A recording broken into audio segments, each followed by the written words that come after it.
Hi guys, welcome to class.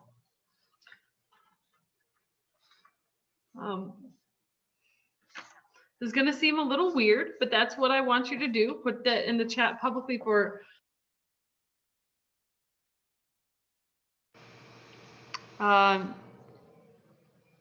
it's for research purposes, people. I want to show us something that I found. If you can't copy and paste, you can always just type it out. Even if you only get one headline, that's fine.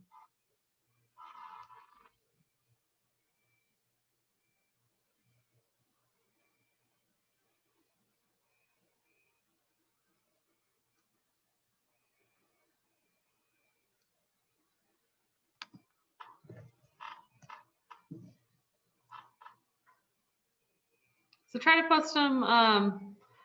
If you can get not the URL, but the actual headline, that would be great. You don't need the whole article either, but good. Thank you.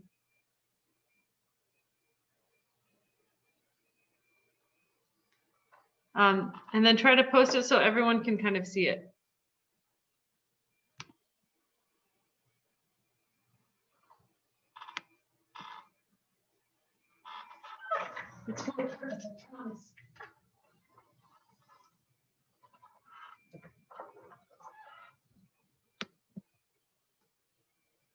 Oh, is it on the private only chat? Sorry, I thought it said public only. My bad. That is the wrong thing. Fine, it didn't work. That's fine.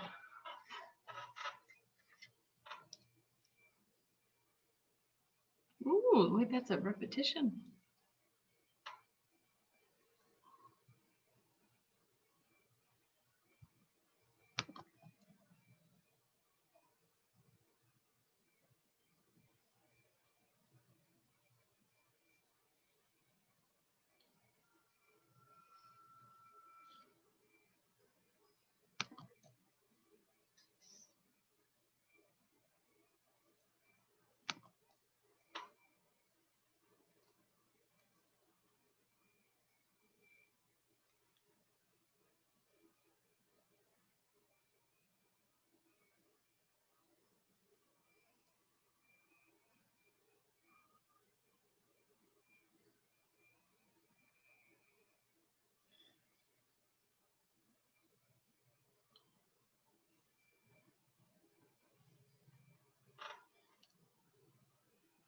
Okay. Let's see what we got here.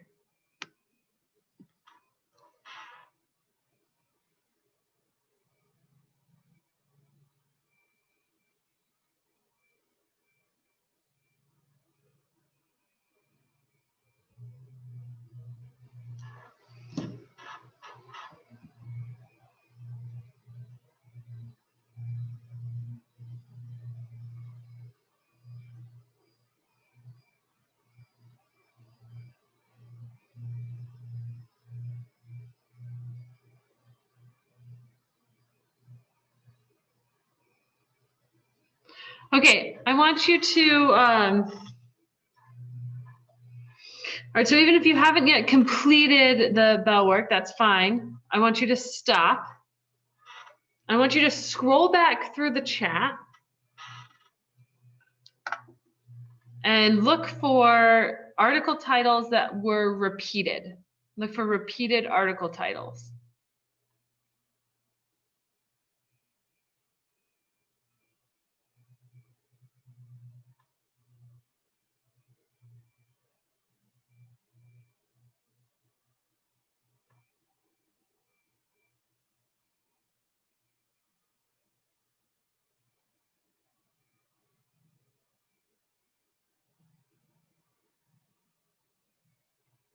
Okay, notice how there's a few that kind of got repeated. That's okay. If you don't understand, that's fine. Notice that there were a few about how he plays is repeated a lot. There was a couple times the one about the picture of Melania got repeated, and there's a couple about the 60-minute Trump interview. Okay, but for the most part, did you notice how there were a bunch of ones that were different? There are a bunch of ones that were different between us. Now I want you to think about this. And then I'll tell you something I found in third hour, okay? There are 24 of us here in class. We all Googled the exact same thing, Trump news, right? And then just copied and pasted the headlines that we found into the chat. So shouldn't we all have the exact same 3 article titles? If we all Googled the exact same thing, shouldn't we all have the exact same article titles? What do you think? If we all Googled the exact same thing, don't you think we should have the exact same article titles? You can post this privately if you want.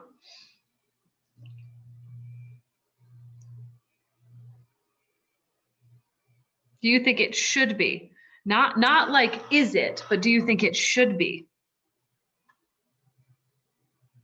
Should we all have the same, if we Google the same thing, should we come up with the same results?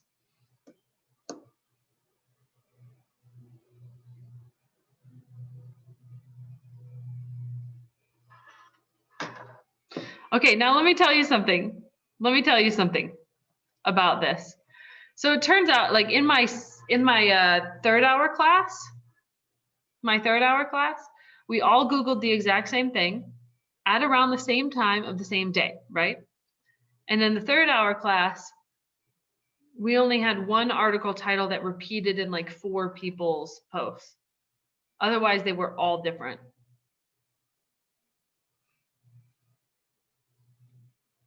Guys, that's crazy. We could Google the exact same thing at the exact same time on the exact same day and come up with a bunch of different responses. So now I know people are thinking, okay, but your search history does affect this, right? Your search history affects what the Google algorithm tells you want, shows up first, because your search history tells you what Google wants. Your search history tells Google what you want to see, and so it'll give you more of what you want to see. So, but I tried this myself, and I went on to Google regularly, and I Googled it. I Googled Trump news, and 3 article titles came up, posted them somewhere. And then I logged out of my Google account, deleted my cookies, my search history, and Googled it again, and came up with the exact same 3 responses, the exact same 3 article titles. And then I switched web browsers and did the same and came up with the exact same 3 article titles. In other words, just because you delete your internet history Google still knows who you are. Google still knows you and your IP address. So maybe if you used a VPN, it wouldn't, but when you don't, it knows who you are. And so what Google does is I guess it caters, there's a vocab word for you, it caters your Google search results to what it thinks you want to hear. Here's the problem with that. And then we're going to get into how this connects to our class today. Here's the problem with that. If, let's just say, I am a Trump supporter. And so I go online and I Google news about Trump. Google is going to give me articles that are also in support of Trump, right? So I'm going to have information that affirms my current beliefs. I'm going to be then more likely to think that anybody who supports Biden in this election is probably dumb and stupid and doesn't know anything, right? They just haven't looked at any information online. If they looked things up, they would know. Now, if I was a Biden supporter and I Googled information about Trump, I would only get information that supports my view that I already have, because Google only gives me what I want to hear. So as a result, I'm going to think that Trump is stupid and dumb, and anybody who supports Trump is also stupid and dumb, right? Because my beliefs have been affirmed by what I read. So this causes a problem. people who support Trump, people who support Biden read the internet, and they only get more far apart because Google only gives them what they want to hear instead of what is actually going on. So this causes some issues for us. But Noah, it's not about your Google accounts, it's about your IP address. It's about your computer's IP address.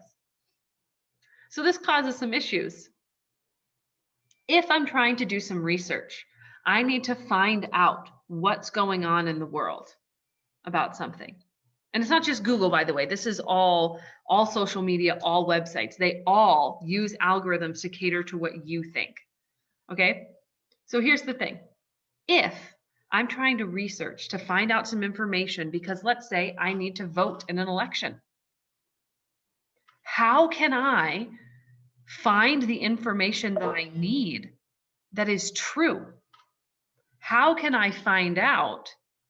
How can I get information that is broad-minded, that is even-handed, that doesn't favor one side or the other?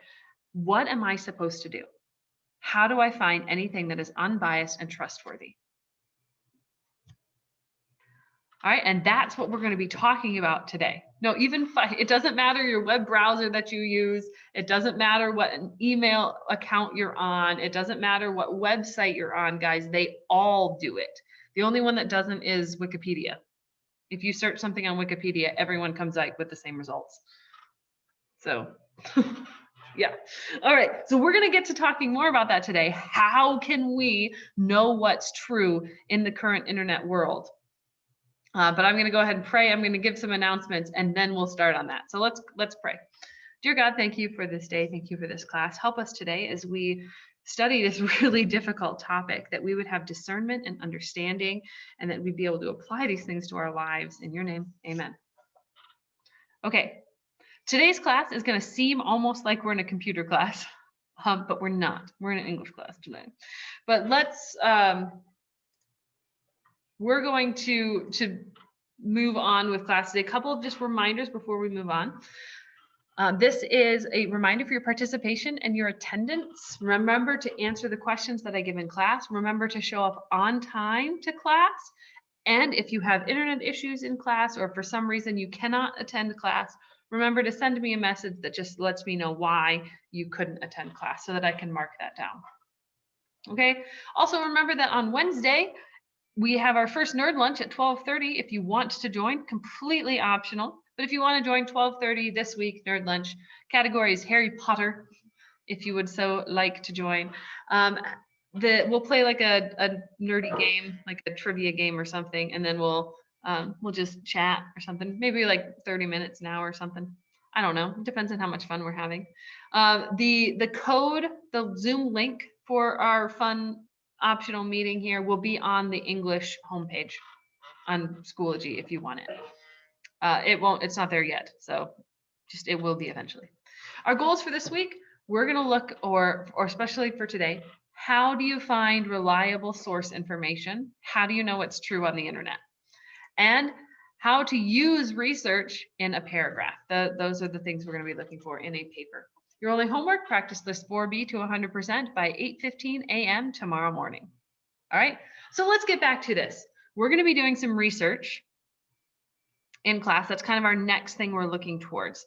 So why on earth would we do research? Why are we doing research? Well, for a couple of reasons.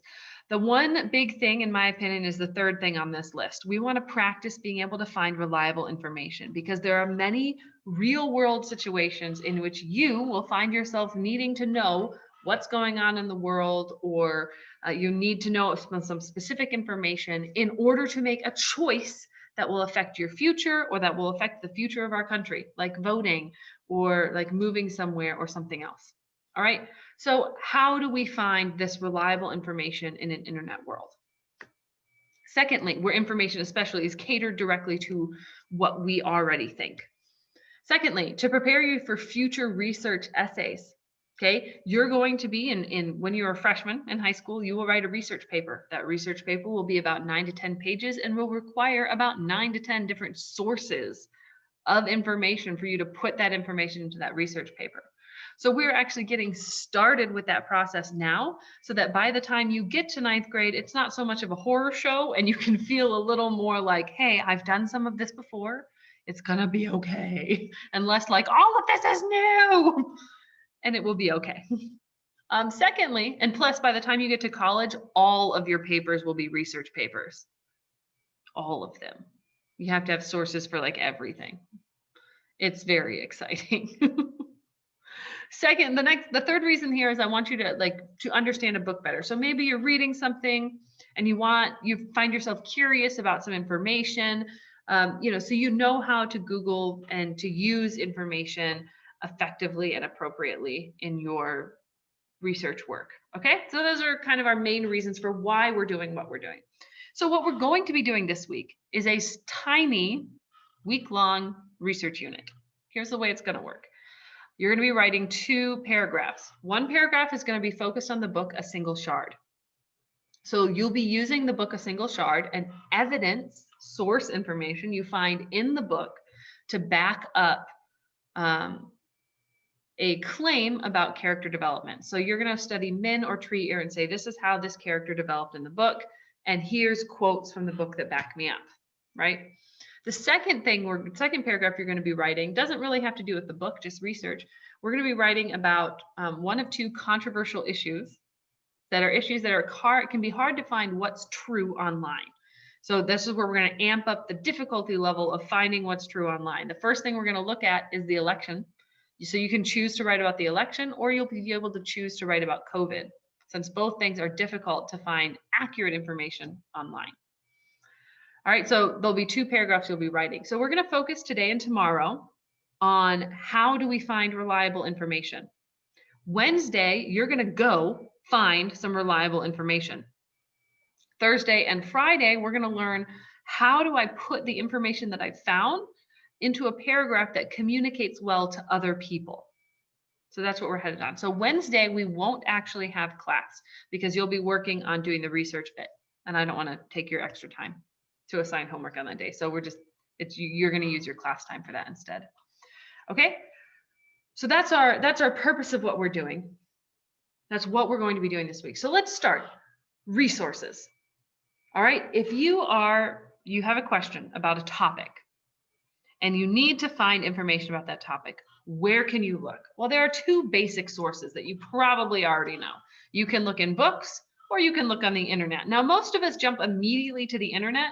So I'm going to say that I'm going to talk about that in just a second. What I want us to talk about first here is books. Okay. If you need to find reliable information, a library is a good place to go to find information. And historically is the place that people went to back before in the olden days when they didn't have the internet and they had to use the Dewey Decimal System to find all their information. Oh, can you imagine? It must have been awful. Thank goodness we live in the modern age, right? Except, today we can't even go to libraries, COVID. Okay, but let's say you needed to find some information. You could go to the library. Benefit of going to the library to find your information is because all of the books in the library have gone through a publishing process that's pretty rigorous. The information in those books is much more likely to be trustworthy, especially in the nonfiction section. They've been fact-checked. There have been different things that have the editing process has taken out some of that. This is probably fake, or this is probably really biased. So there is that positive. The other positive thing is that you can oftentimes gain some unexpected positive results. So you go into the library looking for this one very specific piece of information. And as you're reading for that piece of information, you might find 10 other fun facts that would be helpful for you. All right, so sometimes you can gain some additional unexpected results. The negative side is that it is a lot harder to get exactly what you want. Say you just want to find out how rainbows are formed. Going into an entire library to find that information, it's going to take you a lot longer than a simple Google search would. Right, Google search, pretty much you got 3 seconds. It took you just as long as it took you to type it in for you to find the information. Whereas in a library, you have to search for the right book and then find the right paragraph in the right book, and it can be difficult. The easy way to make it easier is to use the table of contents in a book. So let's say you have a reference book.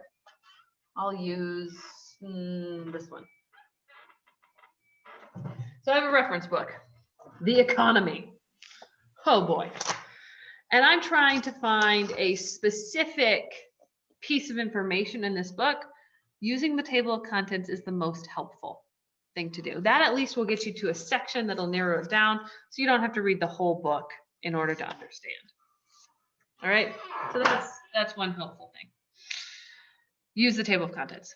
Now, what most of us immediately turn to though, when we need to find a piece of information, is we just Google it because we're smart and we're, millennials and Gen Z people in here. We know what we're doing, right? we know how to use the Google. All right.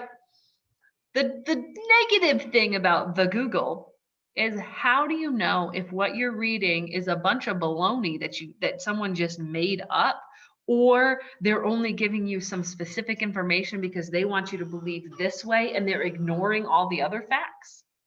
How do you know if it's real? Basically, you can look at a picture, and pictures, there's such thing as deep fakes now, where they can take a picture and it will look real. Or a video, they can make a video of Trump saying something and it will look real, but that thing never happened. Deep fakes, they're dangerous. That's the whole thing, by the way, that Spider-Man Far From Home was about. So if you watch that movie, that's what that movie was about. It was a political commentary on deep fakes and how do we know it's true in the internet. Anyway, sorry, themes. I'm kind of a nerd about that. All right, exactly. You could make Obama sing that. Yes, Noah, creeper. You could make him sing that. I don't really know what that is, but you could. So it's really, how do you know what's true? And additionally, if you're finding some specific piece of information, the internet's really easy to go to because it can just pop up that specific information really fast. But if you're just looking for general background info, it can be hard to find exactly what you need, or you'll just keep finding the exact same information over and over again, rather than finding maybe more specific details that you're looking for. The really big benefit of using the online, though, is the Control F feature. So rather than having to read through an entire chapter of a book to find the one word that you wanted, you just click Control F and it finds it for you. It's amazing. All right, so those are different sources and how to do that a lot. Let's look next at we're going to look next at how do we know if something's trustworthy or not? And then we're going to try this out online. So let's start with internet trustworthiness. Okay, so you had to Google something about something big and political that's going on. What's going on in the world right now? You have to Google something about climate change. All right, or vaccines or COVID. How do you know? You open up Google, there's a bunch of websites. How do you know if a website is trustworthy or not? How do you know right now? What do you guys are smart. What do you guys use to figure out if a website is trustworthy or not? You can post this publicly for people so we can all kind of see. What are some tips and tricks that you guys have? You're smart, you're Gen Z, you kind of know what you're doing on the internet, or you should. So what do you guys do to know if a website is trustworthy or not? What are some things you look for?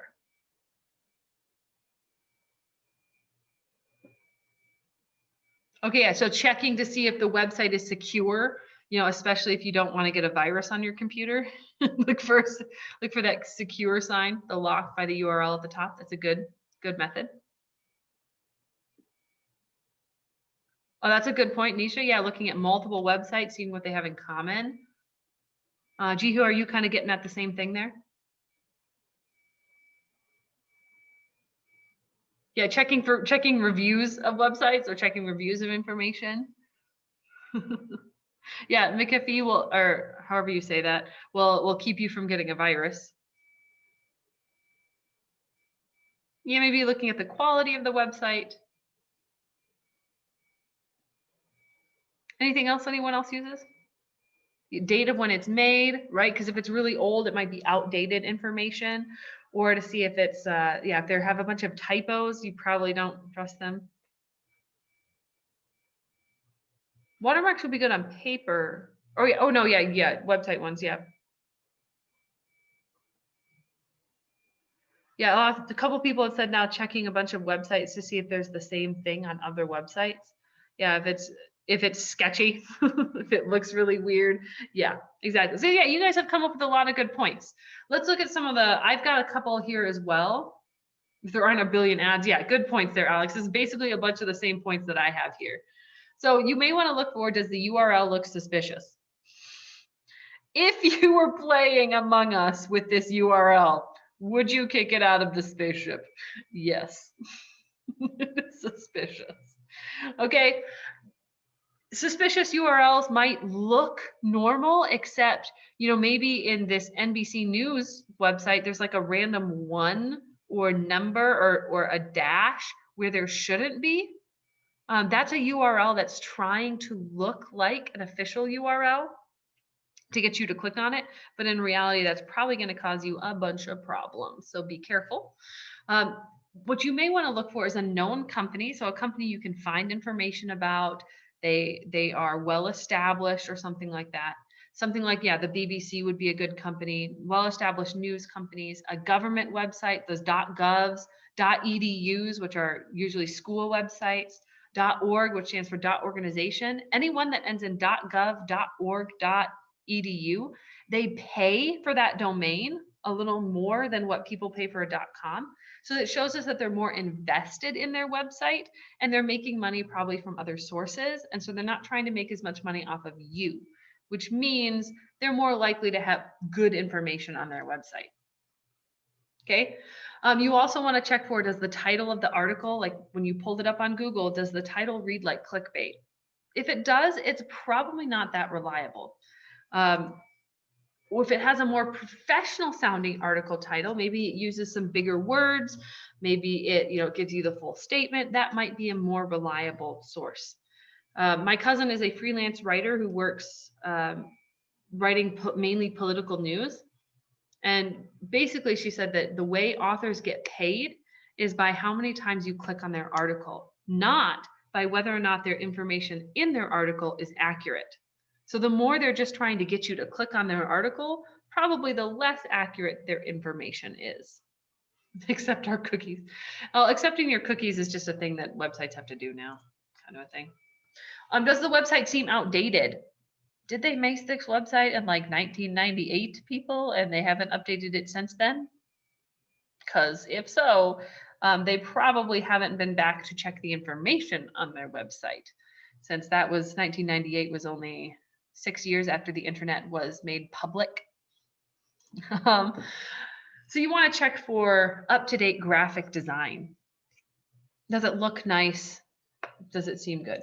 As Alex mentioned, whoa, is there a bunch of ads and pop-up overloads? Because that indicates as well that they're just trying to make money off of you, not that they're trying to give you good information. That's why when you go to like recipe websites, by the way, why there's so many ads, because they're not making money off of the recipe, they're making money off of you.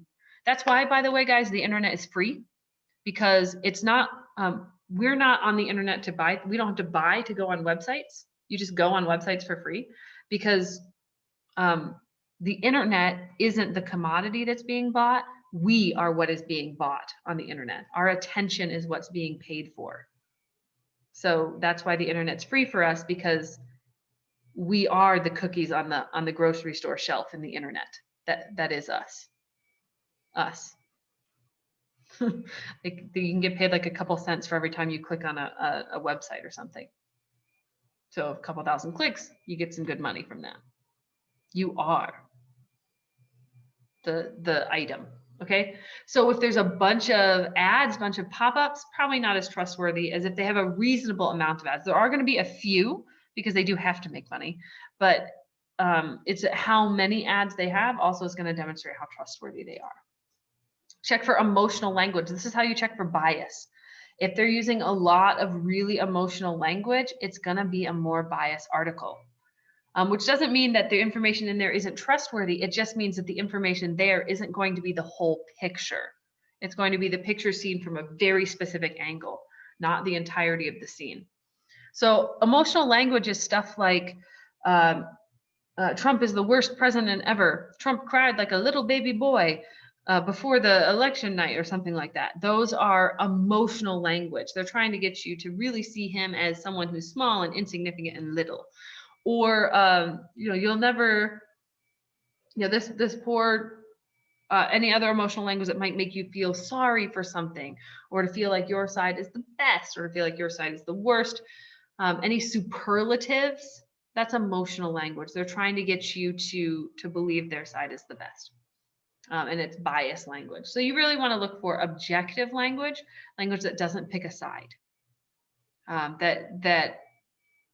than saying this is the best or the worst, they just say this is, normal. They kind of walk the middle ground. You also want to look for, can you find publication or author information? If you can't, it's probably a good sign. Like if you can't figure out when it was posted or who is responsible for posting it, probably not going to be as reliable.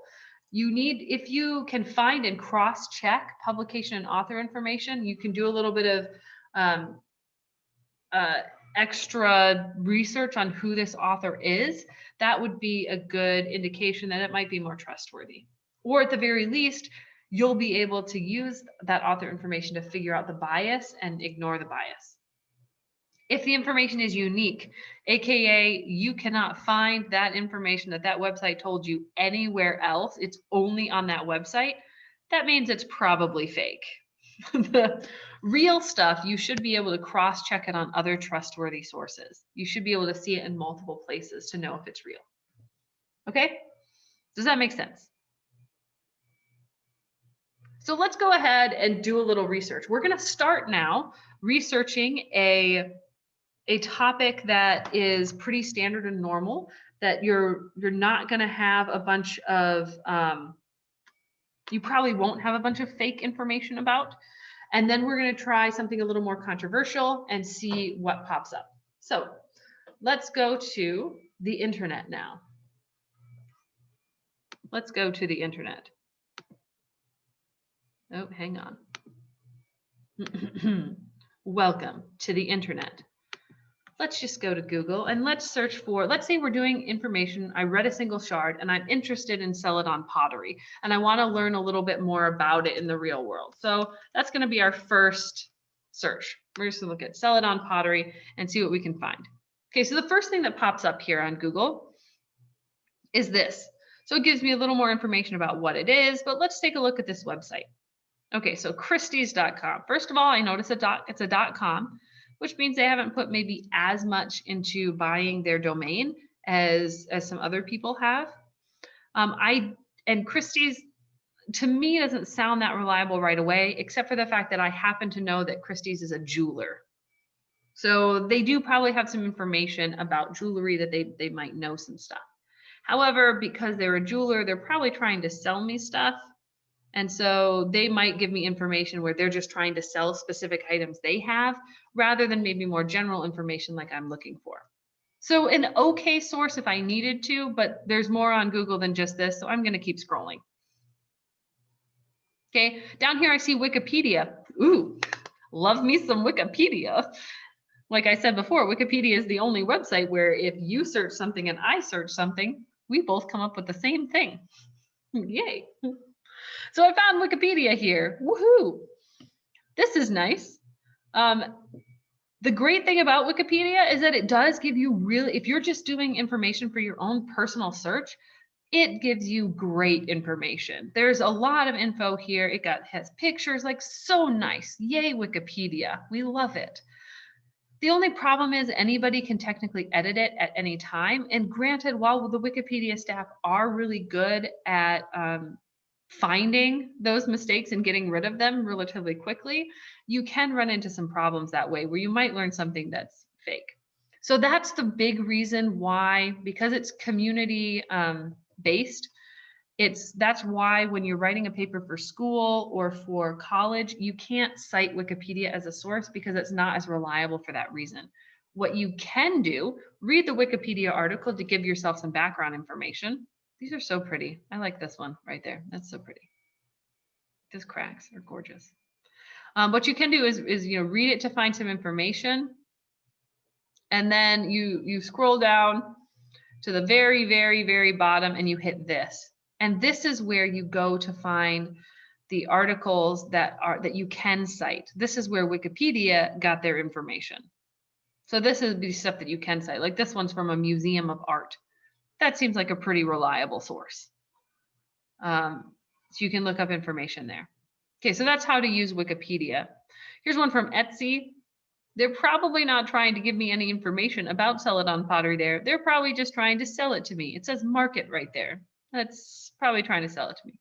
Study.com, okay, but again, maybe not the best. Pinterest, that's just gonna give me a bunch of pictures and potentially some fake information. Spruce Crafts, what do they want me to make it? Ancient EU, okay, it's an encyclopedia, so maybe that one. That might be okay. And it's like, I know encyclopedias are good. And then I see this one, metmuseum.org. Okay, so it's a museum. I'm gonna click on that and just see. So we see the Metropolitan Museum of Art is what this stands for. So it's the New York City Art Museum. They're probably gonna know a lot about the history of art if they're an art museum. I would just guess, maybe, possibly. I don't know. All right, if I wanted to find specific information about this, maybe I just want them to use, I just want to look at a specific word. Maybe I just want to find Korea. So I go Control F, and then up at the top, oopsies, I gotta make sure I'm actually clicked on there. That pops up, and I'm just going to search for, oopsies, Korea, and it's going to show me, oh, the word Korea is used 7 times in this article, and I can page down through them as well. The other thing that helps me know that this article is a good article to look at is, yeah, the author of my article is Korean, so that's probably good. If they're talking about Korean pottery, probably the best person to talk about it would be someone who's from Korea, probably, I would guess. The next thing I notice here is I can look up this person. I can find more information about my author. I also know, based up at the top, I know when this was written. 2003, but I'm learning about history here, so the age of the article isn't as important when I'm learning about history. That's 10 years after I was born, guys. You can also look at other articles made by her. So this is probably going to be some good information that I find in this article. If I did, maybe I didn't know what the Met was and I wanted to make sure that this was a reliable source. What you do is you always just click on their big logo here up at the top or scroll all the way down to the very bottom of their website, get to their tab thing on the bottom. Oh man, the Cloisters is really beautiful. You should go there if you can. It was really cool. It's like a medieval monastery with art in it.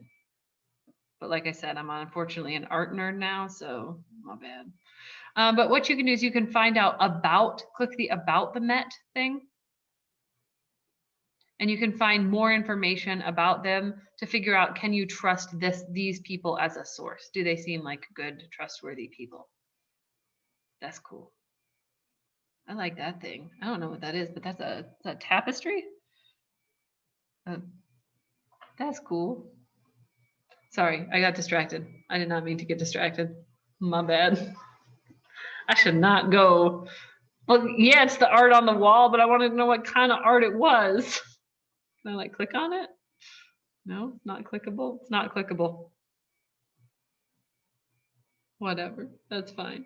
Okay, anyway, we're ignoring that. Okay, let's say I'm looking at something that's maybe a little more controversial though. Because Celadon pottery, there's not going to be a bunch of people trying to tell me fake information about Celadon pottery, right? Instead, maybe let's try something a little more controversial in America today. So if I were to look up the Black Lives Matter movement, a little more controversial in America today. And I see, especially when you look at their protests. So I'll Google protests in a second. But the first thing I come up with is the Black Lives Matter website. So is the Black Lives Matter website going to be a good website or a bad website to look at, and why? Or what would be the pros and cons of looking at the Black Lives Matter website for information about Black Lives Matter? What would be the pros and cons? What would be the pros and cons of looking at this website to figure out about Black Lives Matter?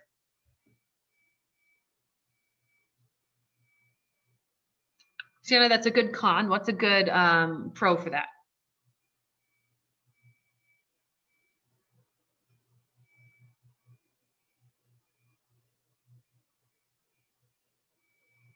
Yeah, Kai, good point. Yeah, Xander. I think a lot of you guys are getting this right on the money. Yep, Angelica, good. I'll give you a couple more seconds for everyone to respond here. What would be a pros and a cons of using the Black Lives Matter website to find more information about Black Lives Matter as an organization?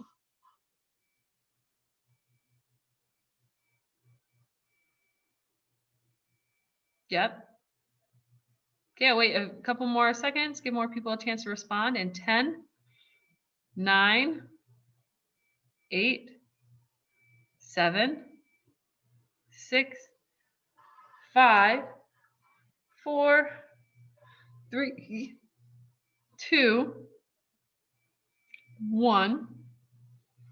Okay, so a couple people pointed out the .com instead of a .org.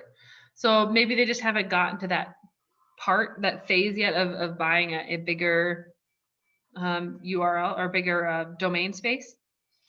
A couple people have also pointed out the fact that, okay, it is my first result, which is a good thing. But again, Google is going to give everybody a different first result when they Google this. So you never know. But so it's probably the one that Google thinks is going to be most helpful for me. So that's nice, I guess. Couple people pointed out that, okay, the Black Lives Matter website is going to have firsthand information. If I want to find out about the Black Lives Matter organization, I should probably go to their website where they will tell me about themselves, right? Like if I want to find out what Korea is like, I should probably not talk to somebody from South Africa. I should probably talk to somebody from Korea to learn what Korea is like, right? So yeah, it makes sense here. Firsthand information. But so it is kind of their official website. The other thing though is if I want an unbiased view of something, they are going to be very biased towards themselves. So they're not going to say anything about maybe protests that have led to violence or anything, or maybe some of the more negative impacts the movement may have had. They're only going to be focused on the positive impacts, right? So this website's going to be good for looking at firsthand information, but I need to watch out for bias. I need to make sure that I do check another source and not just this source when I look at information. And also my website here looks really professional, looks really good. They do want donations. There's a limited number of ads and things, but yeah, so it's a good modern website. Good, good. Let's check if I were to look up Black Lives Matter protests. So here I'm going to see a bunch different type of news. So this time I'm getting more news source information. I see abcnews.go.com. That's a news. ABC News is a pretty famous news thing, so probably pretty trustworthy, but I don't know who wrote this article. Washington Post. I see information time.com, Detroit News. Again, I'm seeing some good information on here. Largest movement in time, PewSocialTrends.org. Pew Research is a really good research thing. What about this one though? Al Jazeera. Al Jazeera. Maybe not if I'm looking at Inside Story. So maybe not as I don't recognize that. Maybe I could click on it and find more information about it. But it seems kind of, it doesn't seem, I don't recognize that immediately. It's not a recognizable company. It's a .com. So I may not look at that website particularly. Here's a education one, edu. Crime report spikes. So they have one side versus the other side. Brain pop, okay, maybe it's an educational thing, but again, probably not your best source of information. All right, so this is kind of how you filter through some information. You want to be careful about the organizations you look at, and when you look at news ones like New York Times and some BBC and CNN, you want to check for, am I looking at an editorial or a news article, and is this news organization biased towards the left or towards the right in the US, if it's a US news group. Okay, we will tomorrow, I'll talk more about the project, and I'll introduce to you some other ideas about this, and then you guys will go ahead and you'll get started with it on your own, okay? So that's it for today. If you have a question, stick around. Otherwise, you guys can be dismissed. Remember to do your vocab practice. Goodbye.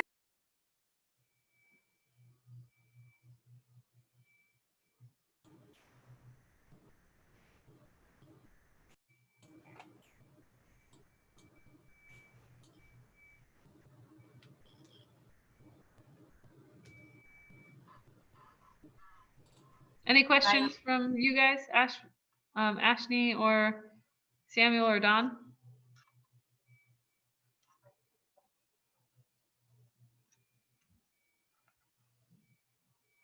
No? Okay.